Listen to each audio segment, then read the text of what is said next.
وأشهد أن لا إله إلا الله وحده لا شريك له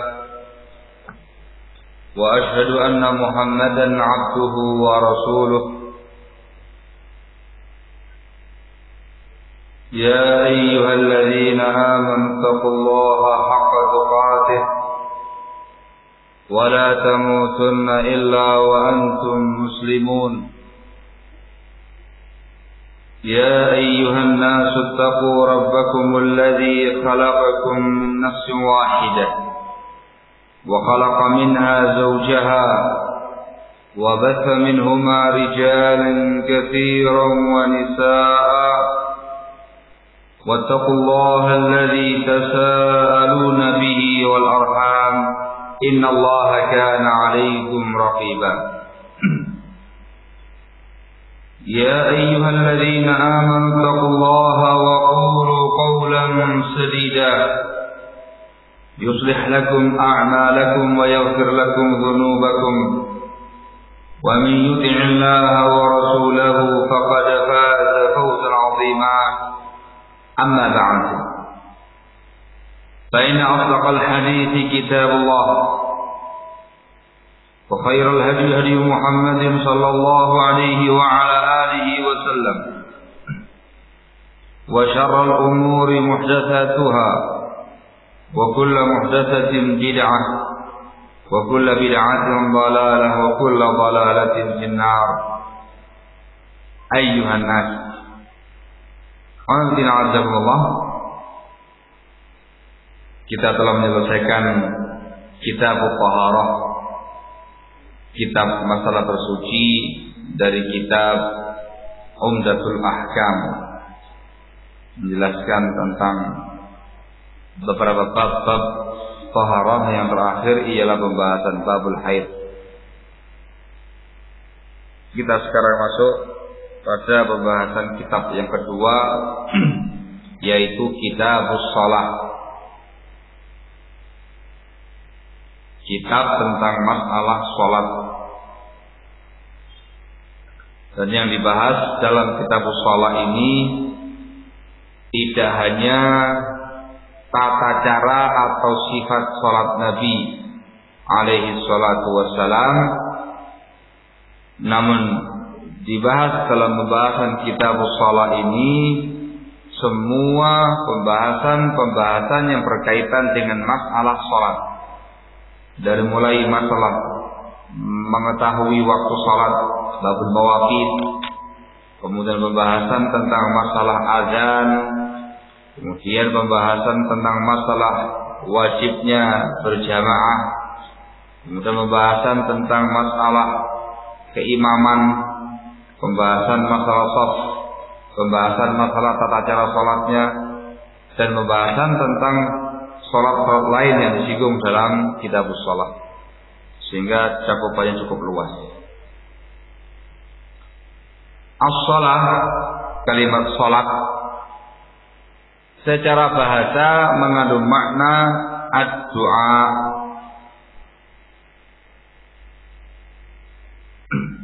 Salat secara bahasa mengandung makna doa. Mengandung makna doa. Dikarenakan memang isi salat ialah zikir, doa kepada Allah Tabaraka wa Ta'ala. Adapun secara istilah,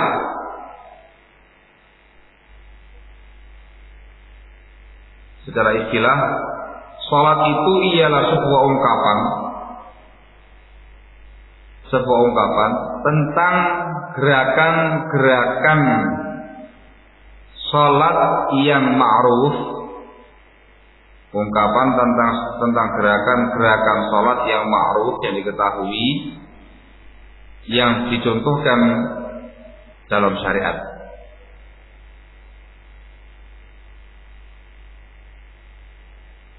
Salat ialah salat sebagaimana yang kita ketahui bersama, gerakan-gerakannya maklum, gerakan-gerakannya ma'ruf, yang dicontohkan sesuai dengan syariat.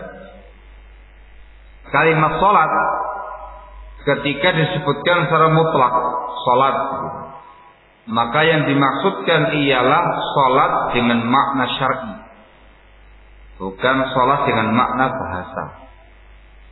Paham ya? Kalimat sholat, kalau ada orang yang mengucapkan kata-kata sholat, maka yang dipahami dari sini sholat yang syar'i, ibadah sholat, bukan mengandung makna doa. Paham ya? Dikecualikan barakallahu fikum ketika ada beberapa argumentasi atau indikasi yang mengandung makna doa, maka dimaknakan sebagaimana makna bahasanya, yaitu makna doa. Artinya kalimat sholat itu sudah menjadi bahasa umum untuk sebuah ibadah khusus yang dianjurkan dalam syariat. Qala rahimahullahu ta'ala babul mawaqit.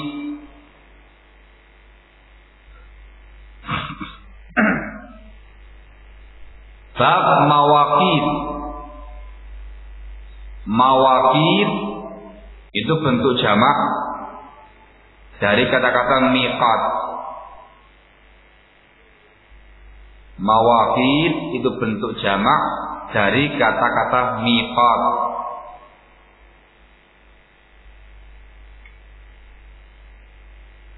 Yang namanya miqat dua macam ya. Ada miqat zamani, ada miqat makani. Waktu dan tempat. Yang dimaksudkan dengan miqat yang dalam bab ini ialah miqat zamani. Miqat zaman. Miqat zaman. Yang dimaukan dengan miqat ialah batasan tertentu perbuatan. Jadi kalau miqatnya miqat zamani, batasan waktu untuk beramal. Kalau miqat makani, batasan tempat untuk beramal. Begitu. Sekali lagi yang dimaukan dengan miqat dalam bab kita ini miqat zamani. Batasan waktu untuk beramal, Dan yang dimaukan dengan amalan di sini ialah amalan sholat. Dikarenakan dimasukkan dalam kitab sholat. Sehingga maknanya yang diinginkan oleh para fuqaha babul mawaqit ialah bab tentang waktu sholat. Bab tentang waktu sholat. Nah, bab ini disebutkan oleh para ulama dalam kitab sholat dikarenakan sholat itu dalam syariat memiliki waktu-waktu tertentu yang mana itu merupakan syarat wajibnya sebuah sholat atau syarat sahnya sebuah sholat dikerjakan pada waktunya. Allah Ta'ala mengatakan dalam firman-Nya di An-Nisa, "Inna sholata kanat 'alal mu'minina kitaban mawquta." Ini ayat sangat masyhur sekali. Inna sholata kanat 'alal mu'minina kitaban mawquta. Sesungguhnya salat itu diwajibkan, difardukan atas kaum mukminin pada waktu-waktu tertentu. Di An-Nisa. Sehingga dibahas oleh para ulama dikarenakan tidak sah sholat kalau belum masuk waktunya. Sehingga harus diketahui waktu sholat. Baik, ini makna babnya. Sekarang kita masuk pada pembahasan hadis-hadisnya. Kita ambil faedah-faedah yang terkandung pada hadis hari ini, terkhusus tentang masalah waktu sholat. Qala rahimahullahu ta'ala, hadis yang ke-50. An Abi Amr Asy-Syaibani, dari Abu Amr Asy-Syaibani, wasmuhu Sa'ad ibn Iyad, nama dia ialah Sa'ad ibn Iyad. Qala, dia berkata, haddatsani sahibu hadhihi dar, telah menceritakan kepada aku pemilik rumah ini. Wa asyara biyadihi, dan dia menunjuk dengan tangannya ila dari Abdullah bin Mas'ud radhiyallahu anhu. Dia menunjuk dengan tangannya ke rumahnya Abdullah bin Mas'ud. Ini Abu Amr ini mengatakan telah menyampaikan hadis kepada aku pemilik rumah ini, sambil menunjuk ke rumahnya Abdullah bin Mas'ud. Qala, berkata Abdullah bin Mas'ud, sa'altu an-nabiyya sallallahu alaihi wa ala alihi wasallam. Aku pernah bertanya kepada Nabi sallallahu alaihi wasallam, ayyul a'mali ahabbu ila Allah azza wa jalla. Ya Rasulullah, amal apa? Amalan apa yang paling dicintai oleh Allah azza wa jalla? Pertanyaannya. Amalan apa yang paling dicintai oleh Allah azza wa jalla? Qala, Rasul menjawab, as-salatu ala waktiha.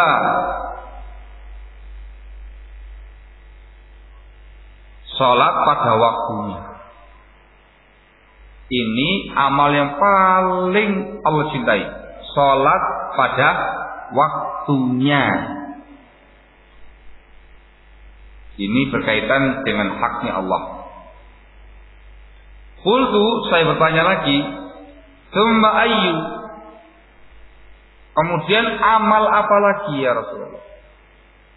Qala, beliau menjawab, birrul walidaini. Birrul walidain, berbakti kepada kedua orang tua. Ini berkaitan dengan hak orang tua. Nomor 2 di sini. Qultu, saya tanya lagi, tsumma ayyu? Kemudian apa lagi ya Rasulullah? Qala, beliau menjawab, al-jihadu fi sabilillah. Berjihad di jalan Allah. Berjihad di jalan Allah. Ini berkaitan dengan hak umum kaum muslimin. Nomor 3. Qala, berkata Abdullah bin Mas'ud,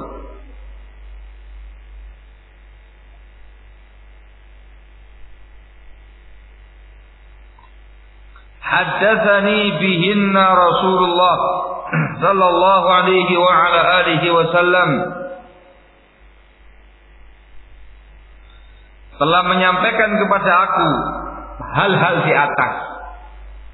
3 keutamaan di atas. Rasulullah sallallahu alaihi wa ala alihi wasallam, walau istazattuhu, dan kalau seandainya aku meminta tambahan dari beliau, apalagi ya Rasulullah, apalagi ya Rasulullah, apalagi ya Rasulullah, lazadani, niscaya Rasul akan menambahi lagi aku. Jadi Abdul bin Mas'ud hanya menyebutkan 3 kali saja. Apa ya Rasulullah, apalagi, cuma 3 kali. Titik. Hadis ini menjelaskan kepada kita keutamaan sholat pada waktunya. Sholat pada waktunya dikatakan sebagai amalan yang paling afdal, amalan yang paling dicintai oleh Allah Subhanahu wa taala. Dari sinilah pentingnya kita mengetahui waktu sholat. Paham ya? Di samping untuk sholat sudah masuk waktunya, juga supaya sholat pada waktunya. Pada waktunya. Baik. Dari sini, barakallahu fikum, ada pembahasan di kalangan para ulama tentang masalah pelaksanaan sholat 5 waktu. Mana yang lebih afdal, diawalkan ataukah diakhirkan? Nah, terkait 5 waktu ya, subuh, zuhur, asar, maghrib, isya. Mana yang lebih afdal, Diakhirkan ataukah diawalkan? Atau diawalkan ataukah diakhirkan?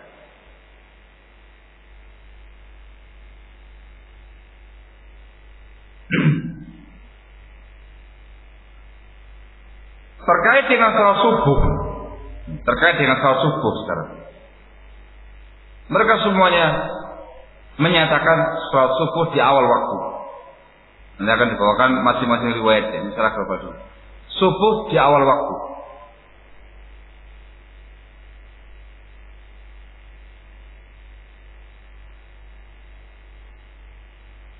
Untuk zuhur lebih afdal di awal waktu, kecuali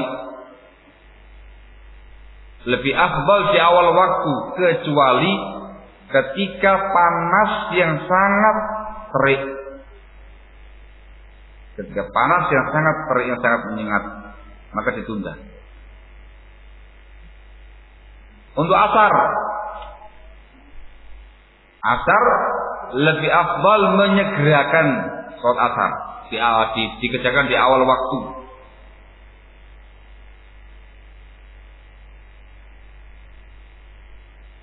Untuk maghrib sama dengan subuh.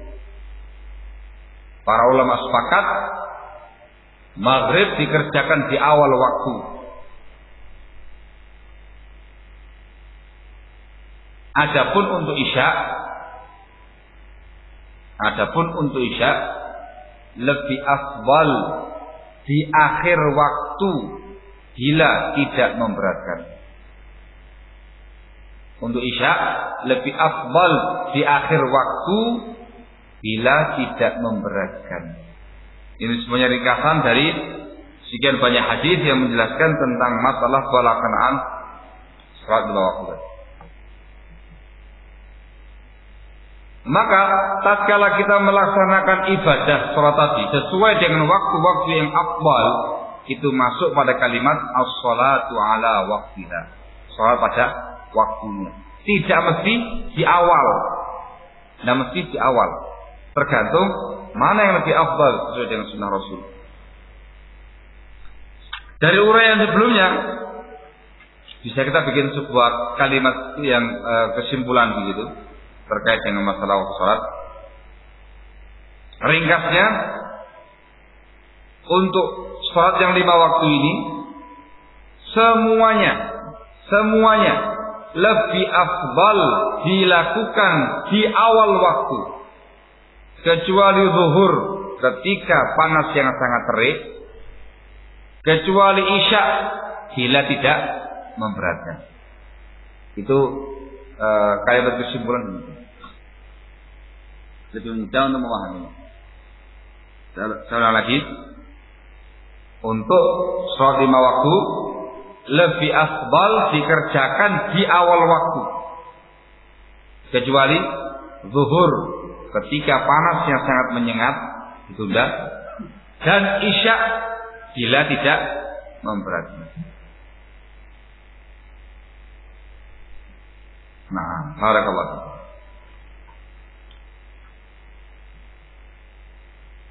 Ada wabah. Ini tentang masalah sholat pada waktunya.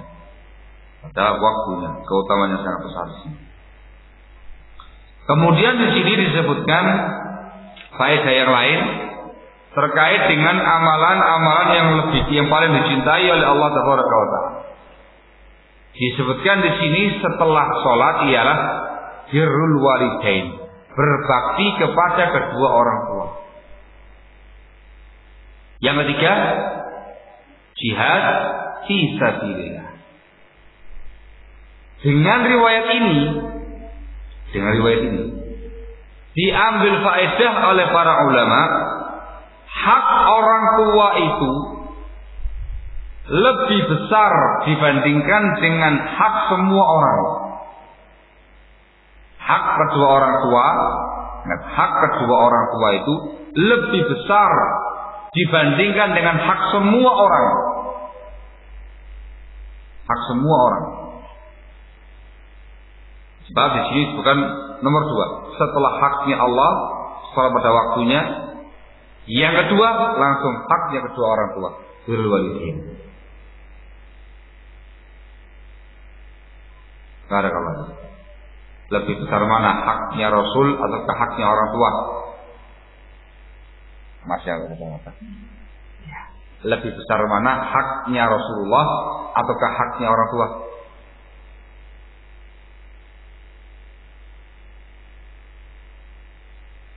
Haknya Rasul, gitu ya.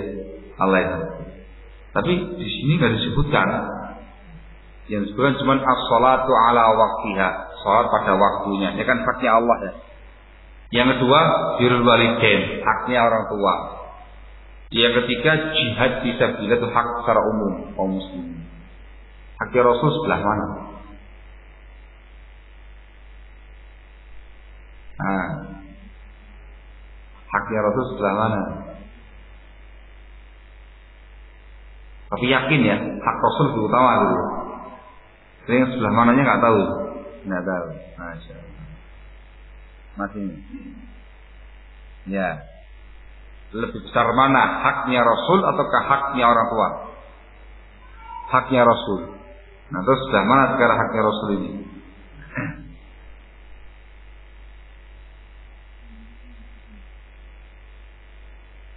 Iya, maksudnya kan riwayat ini.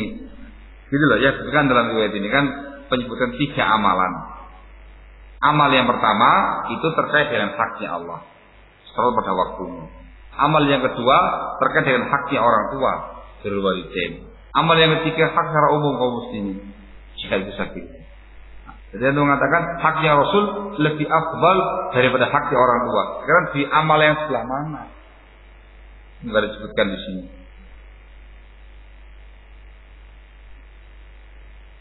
Nah, harus berpikir ya.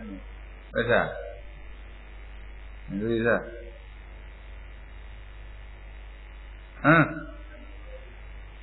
Iya betul. Ini semua jawabannya sama. Haknya Rasul bisa afdal. Tapi sebelah mana tempatnya? Garis bukan di sini.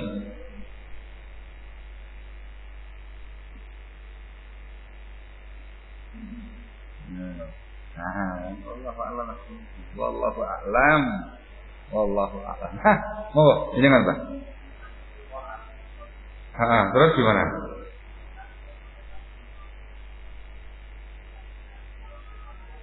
Ayo, itu jawabannya pas. Kita katakan haknya Rasul itu lebih utama, lebih besar daripada haknya orang tua. Kenapa? Karena haknya Rasul itu sama dengan haknya Allah Subhanahu wa taala. Pinter. Allah ya. Itu aja. Terus bagaimana? Dimasukkan pada pembahasan as-salatu ala waqtiha. Hak Allah, hak Rasul sama. Tidak mungkin dilepas. Satu kesatuan yang harus ada, Allah dan Rasulnya. Paham ya? Allah ya. Nah, maka dikatakan tadi, orang tua memiliki hak yang paling besar di antara orang-orang selain mereka. Ini selain Rasul SAW, orang tua memiliki hak yang paling besar.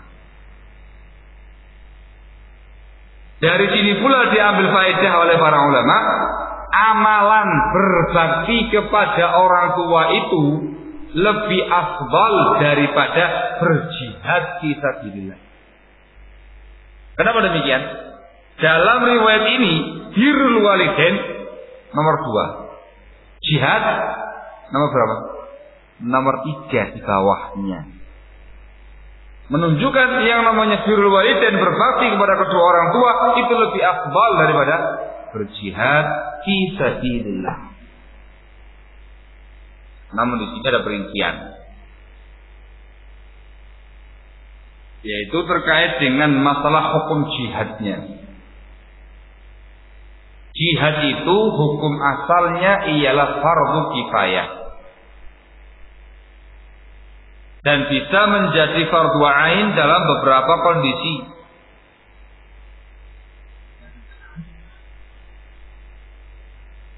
Kondisi yang pertama, ketika musuh sudah menyerang wilayah muslim, musuh sudah menyerang kita, ya nggak ada alasan untuk lari, nah, atau minta izin, Tidak bisa. Semuanya fardu ain untuk berjihad. Atau yang kedua,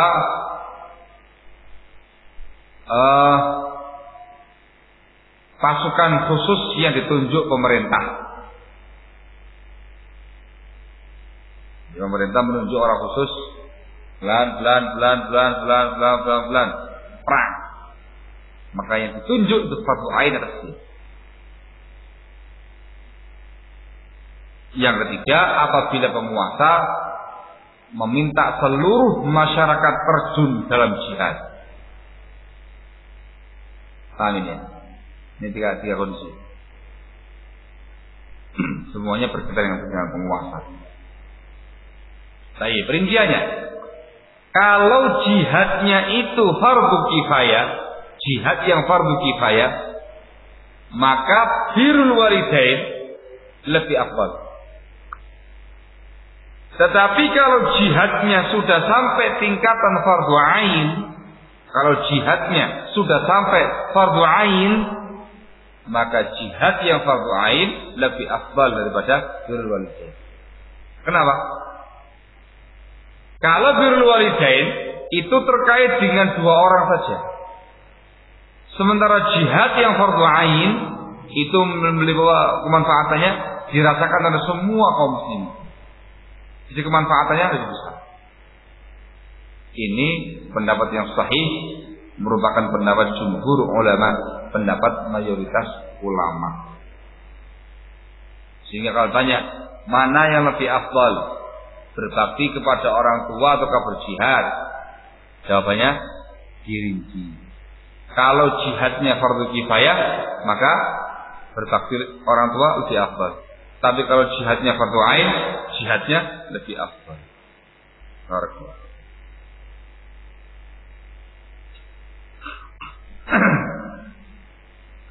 Dari hadis ini pula diambil faedah. Birrul walidain, berbakti kepada orang tua itu lebih afdal dari semua amalan-amalan yang fardu kifayah. Ini faedah. Sekali lagi, berbakti kepada orang tua, mentaati orang tua, itu lebih afdal daripada amalan-amalan yang sifatnya fardu kifayah. Fardu kifayah. Apapun bentuk. Nah, apa aja amal yang fardu kifayah itu? Misal jihad yang fardu kifayah. Nah, apa lagi?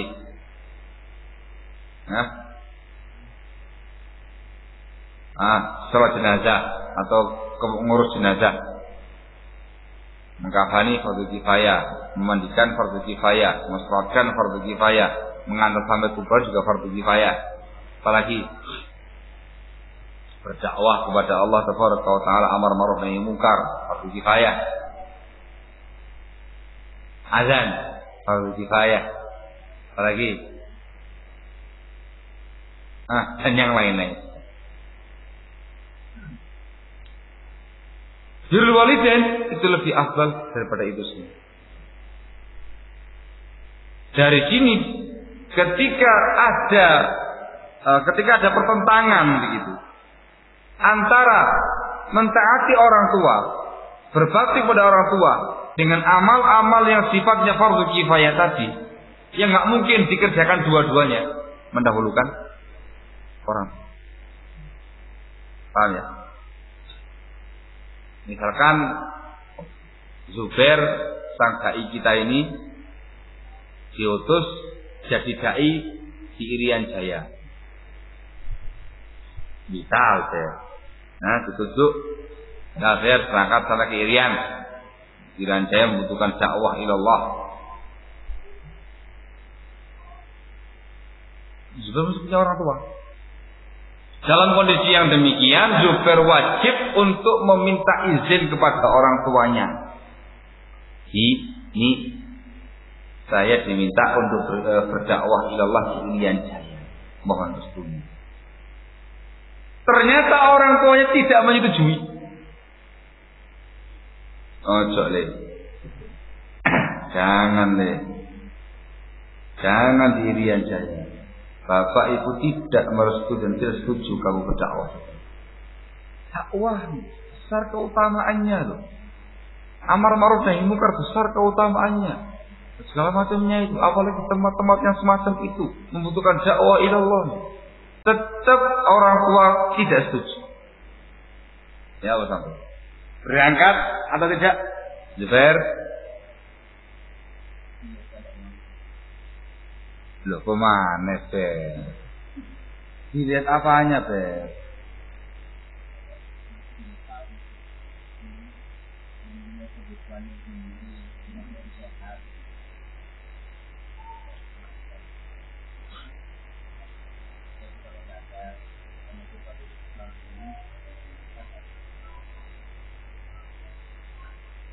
Yang dibahas sekarang itu adalah orang tua nggak merestui.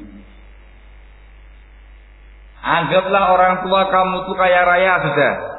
Butuh apa sih?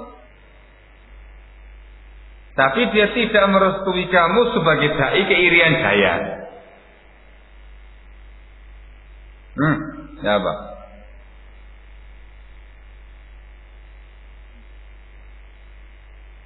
Berangkat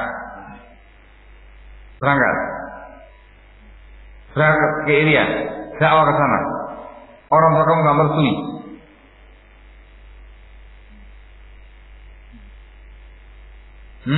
Allah Ta'ala. Lebih besar mana ya? Jihad ataukah berdakwah?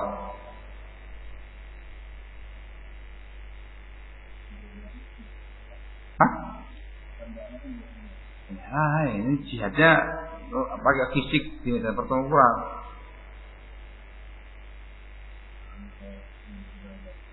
Hah? Loh, ya apa? Kok mundur lagi jawabannya? Iya, fair. Allah Ta'ala. Kalau demikian pertanyaannya, ketika kamu hendak berdakwah ke sebuah tempat, orang tua tidak merestui, maka yang dibahas bukan orang tuanya. Yang dibahas adalah dakwahnya. Dakwah kamu ini hukumnya masih sebatas fardu kifayah ataukah sebuah dakwah yang sampai pada tingkat fardu ain? Gitu loh. Waktu kena fardu ain. Tidak ada birrul walidain fardu kifayah, itu tidak ada. Punya anak 10 sudah cukup, satu anak yang berbakti, yang 9 tidak usah, tidak ada. Itu kewajibannya masing-masing anak harus berbakti sama orang tuanya. Ini dibahas bukan orang tuanya, Bro.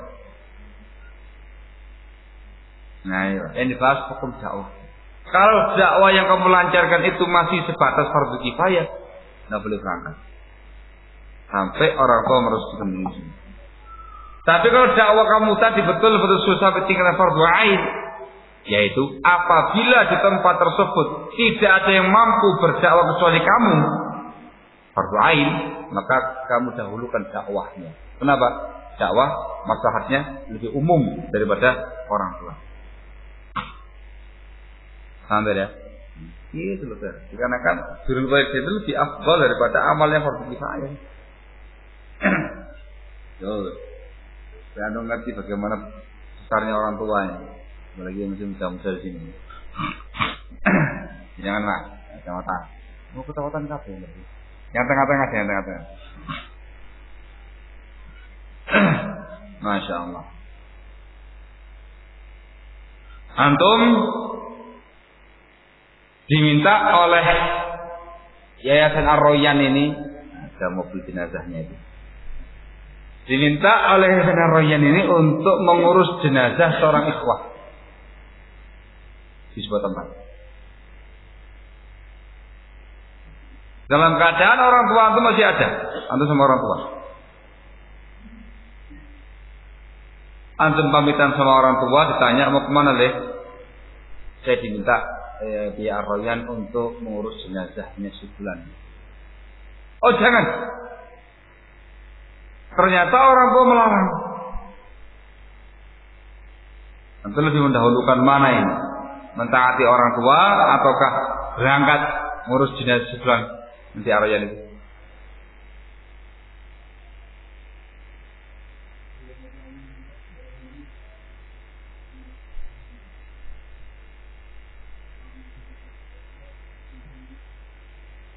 Gitu ya. Masya Allah. Jawabannya sama dengan tadi. Betul ya. Kalau masih banyak yang lainnya lagi yang ngurus, maka dia harus mendahulukan orang tua. Tapi kalau tidak ada yang ngurus jenazah itu kecuali kamu, satu-satunya yang bisa ngurus jenazah, maka wajib bagi kamu untuk ngurus jenazah. Intinya berbakti pada orang tua itu lebih afdal daripada yang fardu kifayah. Yang fardu. Mana yang lebih afdal? Berbakti kepada kedua orang tua ataukah melaksanakan amalan-amalan sunnah? Gini kan Pak? Ya apa?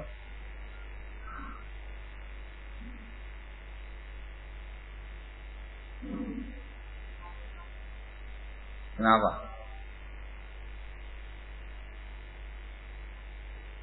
Kenapa dengan amal sunnahnya?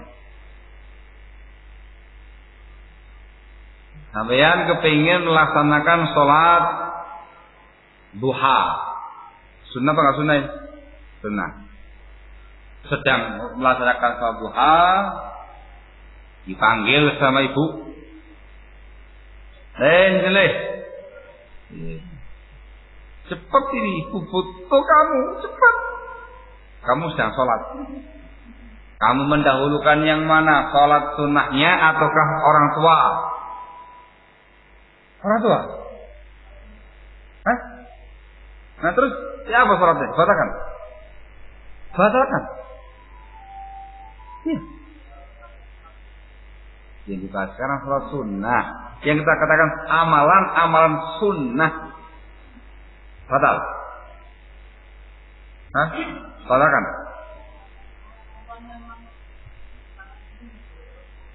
Ya kita nggak tahu. Kita lagi sholat kepada sama Umi. Sini le. Panggil namanya Bulan. Mana kamu Bulan? Ya, kita kan nggak tahu nih Umi ini mau apa ini. Nah gitu ya. Yang penting dipanggil sama orang tua. Memenuhi panggilan orang tua termasuk berbakti kepada mereka. Mentaati orang tua merupakan bentuk bakti kepada mereka. Kamu sedang sholat sekarang. Sedang sholat sunnah Pak. Ibadah kepada Allah dipanggil sama orang tua. Milih mana? Meneruskan sholatnya ataukah batal? Mau dipanggilnya orang tua. Nah, para gula-gula kita mantap mengatakan batal. Sekarang para gula-gula. Ya boleh. Batal. Gitu ya. Batalkan sholatnya, langsung penuhi panggilan orang tuanya. Masya Allah. Dalilnya. Nah, dalilnya ini sedang ibadah sholat itu batal. Oh lupa dalilnya. Masya Allah. Azuri. Teruskan sholatnya, sholat sunnahnya, ataukah dibatalkan memenuhi panggilannya orang tua? Dirinci. Kita nggak tahu Pak, lagi sholat. Kita lagi sholat Pak, kita nggak tahu ini kepentingannya apa orang tua ini. Masa bicara, penting apa enggak Bu? Itu kayak gitu ya, jika oke. Ini harus satu dengan baik-baik. Ya Pak. Teruskan sholatnya. Orang tua manggil-manggil nanti.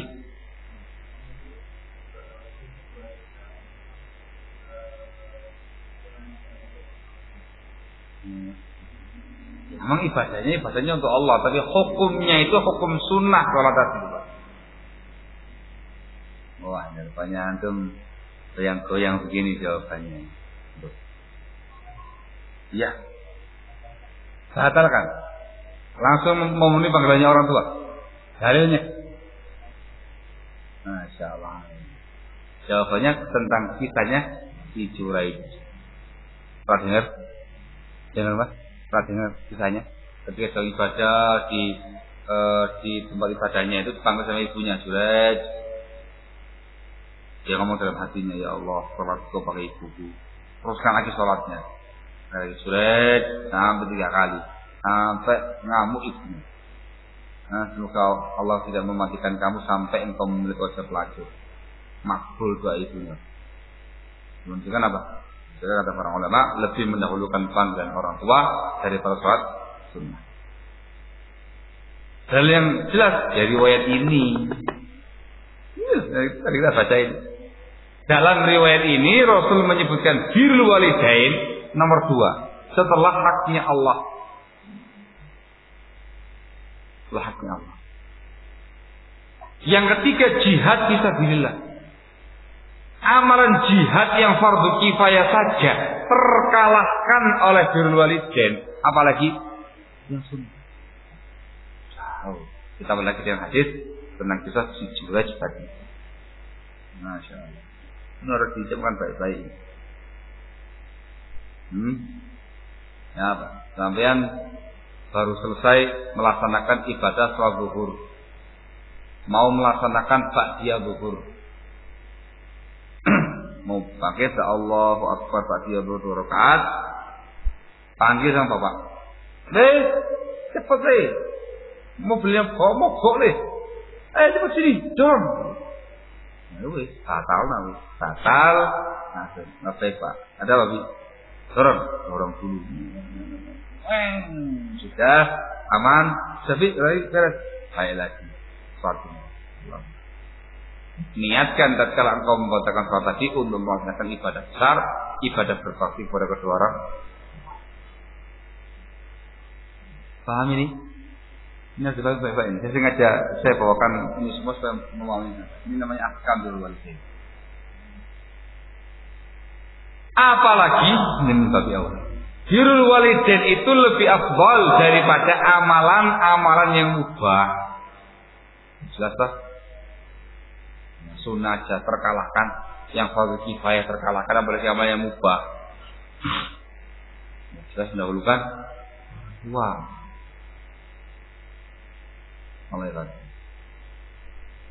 Kamu ini paling suka makan bakso. Makan bakso punya mubah apa haram? Hah? Ya bakso yang hak yang ada itu punya mubah. Kalau haram ya haram. Orang tua mengatakan, jangan makan bakso. Jangan makan bakso. Nanti bakso. Jadi sudah kamu taat. Ya, siap. Terus makan apa nih? Makan yang ini aja. Sudah makan sayur-sayuran. Supaya menyehatkan. Ini bukan waktunya makan bakso. Makanya sudah. Bismillah. Diniatkan untuk ibadah kepada Allah, berbakti pada orang tua. Sudah. Allah ini. Masuk ke mana? Antum mengajukan lamaran pekerjaan di sebuah perusahaan, bekerja di bidang yang halal. Nah, haram jelasnya halal. Ketika antum mengajukan lamaran pekerjaan, diterima. Tapi dikasih 2 opsi. Ditugaskan jauh di luar Jawa sana, gajinya besar. Atau ditugaskan di dalam Pulau Jawa ini, gajinya kecil atau nggak sebesar yang sebelumnya.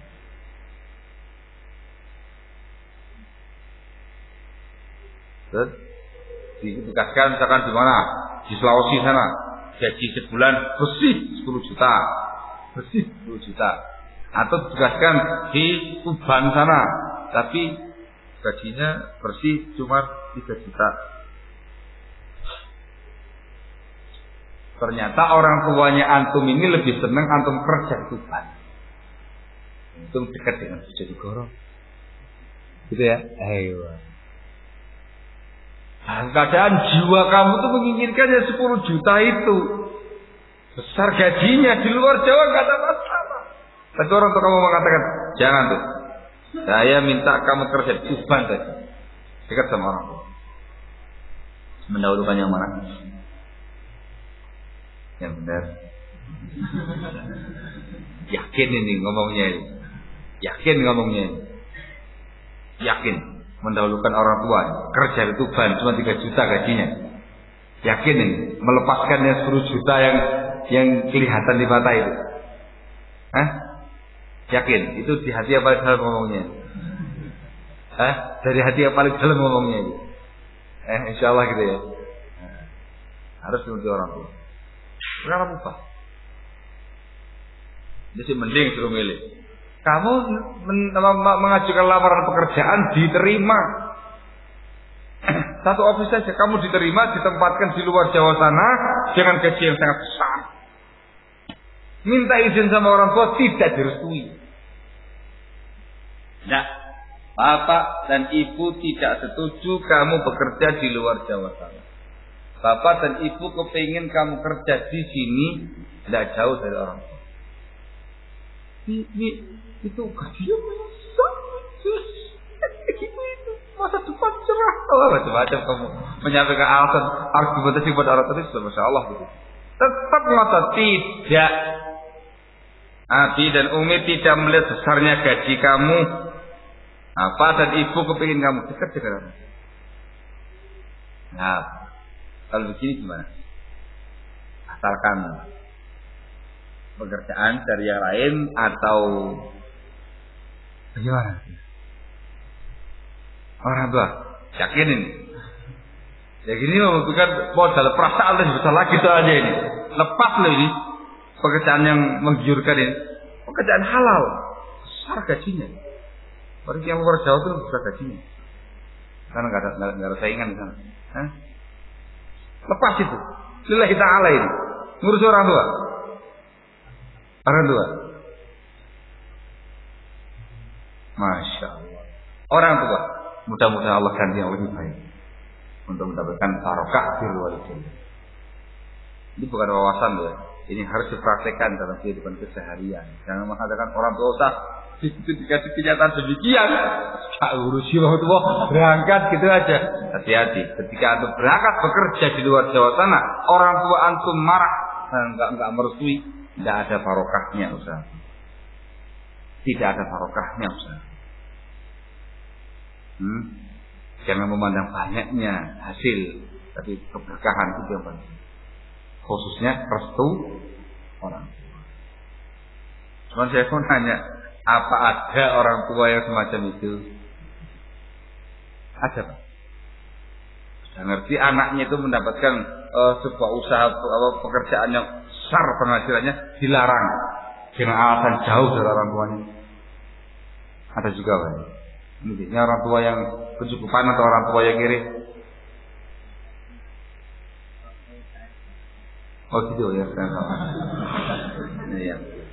Saya sama tidak mau lepas sama anaknya gitu. Tidak mandang sehari aja sudah gelisah gitu. Nah, sering terjadi orang tua yang semacam ini tidak memandang sisi materi, tapi memandang sisi kumpulnya. Mangan, gak mangan, yang penting kumpul. Allah. Yang penting untuk paham bagaimana faedah. Ada yang mau tanyakan? Apa? Sudah. Sambil malam. Gimana, Pak?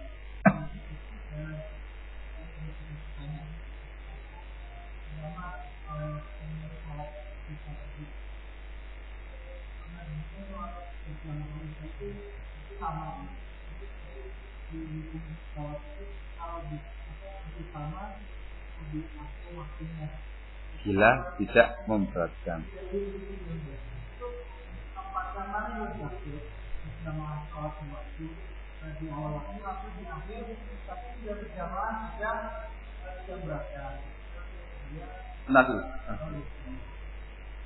Tadi yang disebutkan untuk isya lebih afdal di akhir waktu, gila tidak memberatkan, itu dikerjakan bukan sendirian, berjamaah.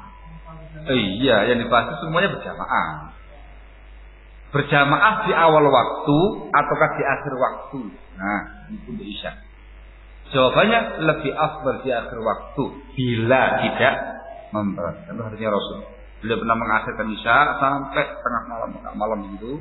Coba tidur semua, anak-anak, perempuan-perempuan. Beliau mengatakan hadhihi waktuha. Inilah waktu yang tepat untuk isya. Kalau kamu tidak keberatan. Barakallahu. Kalau tanyakan mana yang lebih afdal, jamaah di awal waktu atau sendirian di akhir waktu? Jawabannya ya di awal waktu dengan jamaah. Lebih afdal berjamaah daripada sendiri. Yang kedua,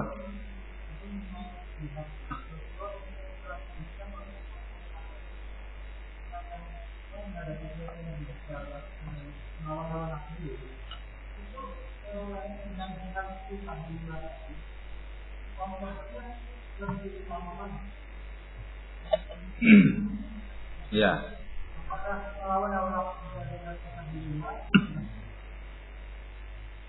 Terkait dengan riwayatnya, kita pulang dari jihad yang kecil menuju jihad yang besar. Kisah ini dan riwayat ini lemah. Bukan riwayat yang sahih, riwayat yang lemah. Artinya tidak bisa dijadikan sebagai argumentasi hujjah oleh para ulama. Namun perlu dipahami, berjihad itu ada dua macam. Jihad itu ada dua macam. Yang pertama, jihadul asal. Jihad yang asal, yang inti. Dan yang kedua, jihadul farak. Jihad yang cabang. Jihad yang asli, yang inti ialah berjihad melawan hawa nafsu. Disebut dengan jihadun nafsi, berjihad melawan hawa nafsu. Mengekang hawa nafsunya supaya meninggalkan larangan-larangan Allah Tabaraka wa Ta'ala. Rasul mengatakan al-mujahidu man jahada nafsahu fi ta'atillah. Seorang yang mujahid, yang betul-betul mujahid, yang berjihad, seseorang yang berjihad melawan hawa nafsunya untuk mentaati Allah Tabaraka wa Ta'ala. Adapun jihadul farak, jihad yang cabang, ini ada beberapa macam. Yang pertama, berjihad melawan syaitan.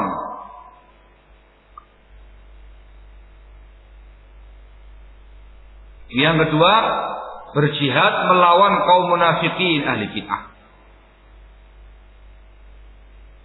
Yang ketiga, berjihad melawan orang-orang kafir. Ini cabang namanya. Ini cabang dari yang pertama. Berjihad melawan syaitan dengan cara ta'awud, berlindung dari semua godaan-godaan setan.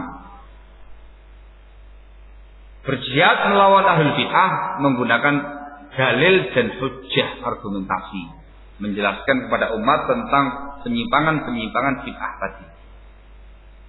Menggunakan fisik, menggunakan ilmu, menggunakan hujjah, menggunakan dalil.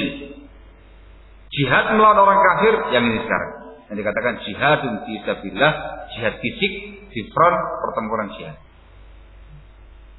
Tiga ini cabang. Yang asal satu, jihad melawan hawa nafsu. Disebutkan kalau orang itu belum mampu melawan hawa nafsunya, tidak mungkin dia akan mampu melawan tiga perkara ini. Paham ya? Ini dulu beres, baru yang ini akan terlaksana dengan baik. Anda melihat penjabarannya panjang dalam kitab Zadul Ma'ad. Zadul Ma'ad karya Al-Imam Ibnu Qayyim Al-Jauziyah rahimahullah. Di jilid yang ketiga dalam pembahasan jihad, beliau memberikan mukadimah cukup panjang tentang masalah ini. Ini ringkasnya, saya menukil dari itu. Barakallah. Jika tidak sembarangan berjihad melawan kaum munafikin, berjihad melawan syaitan, berjihad melawan orang-orang kafir secara khusus. Diri kita dulu perbaiki, baru ngurus orang lain. Kitanya masih belum beres, mau jihad melawan orang kafir, tidak bakal menang. Bakal menang. Ya menang sih menang, cuman tidak bakal sebagaimana yang dialami oleh Rasulullah Sallallahu Alaihi Wasallam. Cari tempat kawai. Ada yang ketiga?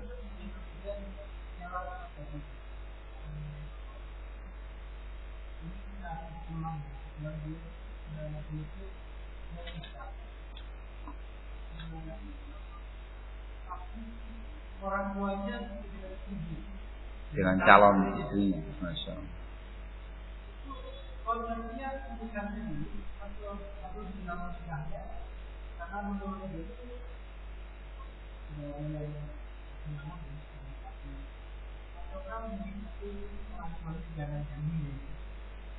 Ya. Ini kan terkait dengan masalah pemilihan calon itu. Nah, kalau terkait dengan nikahnya tergantung kitanya. Sudah wajib nikah atau belum? Itu saya. Nah, kan ada yang saya katakan wajib, ada yang sunnah, ada yang belum. Sudah wajib ya. Nah, yang dibahas sekarang masalah calonnya ini. Kita punya calon A, ternyata orang tua nggak setuju dengan calon kita itu. Harus yang B atau yang lainnya lagi. Dilihat apa alasan teman tua. Kalau alasan beliau itu alasan yang syar'i, turuti orang tuamu.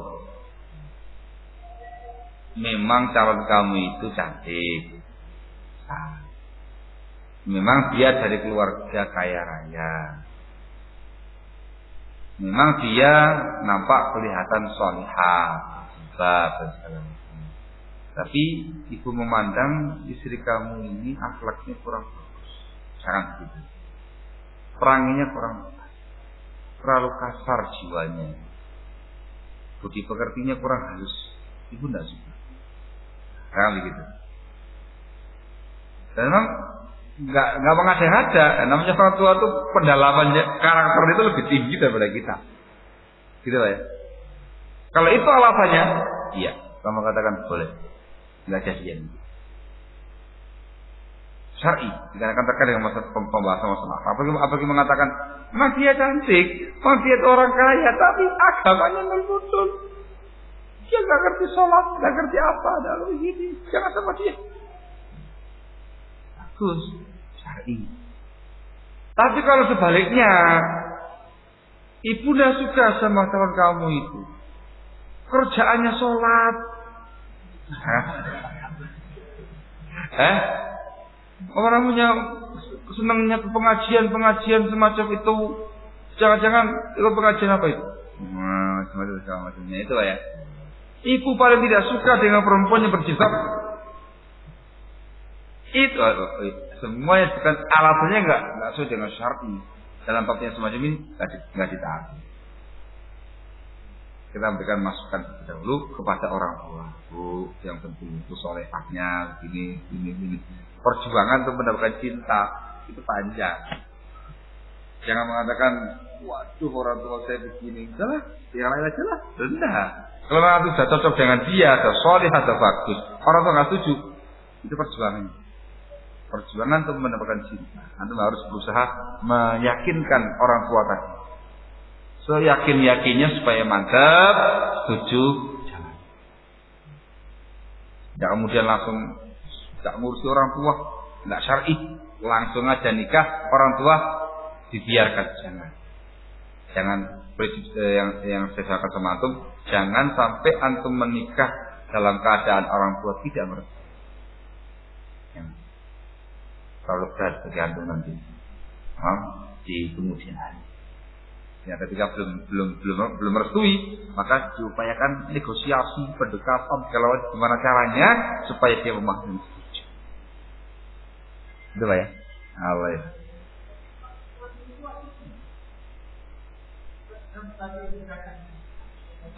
Terkait dengan kondisi yang terakhir tadi itu, dawas. Kenapa? Dikarenakan perkara yang melanggar syar'i, alatnya orang tua. Sebenarnya saya akan lebih afdal. Karena menikah nggak cuma sehari 2 hari. Ayo, Allah ya. Masya Allah. Ya sudah.